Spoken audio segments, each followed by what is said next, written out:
தமிழ்நாடு ஒரு வளர்ச்சி அடைந்த மாநிலம்.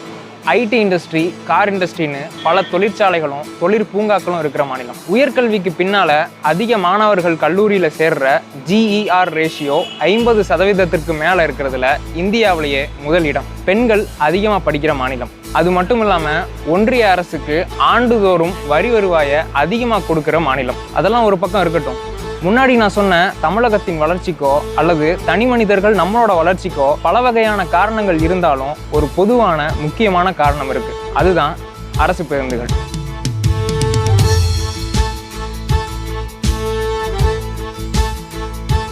எப்படிடான்னு நீங்க கேட்கலாம். கொஞ்சம் யோசிச்சு பாருங்க.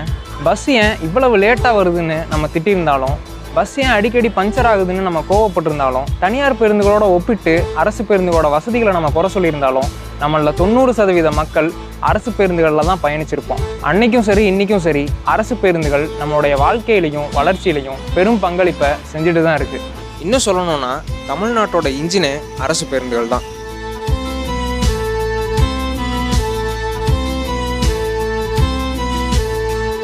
ஆனாலும் அரசு போக்குவரத்தோட இயக்கமும் பங்கும் இங்கே சரியாக புரிஞ்சிக்கப்படணும்.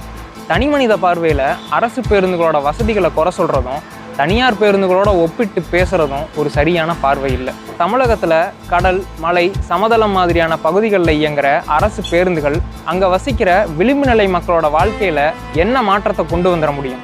அது எப்படின்னு தான் இந்த டாக்குமெண்ட்ரியை முழுசாக பார்த்து தெரிஞ்சுக்க போகிறோம்.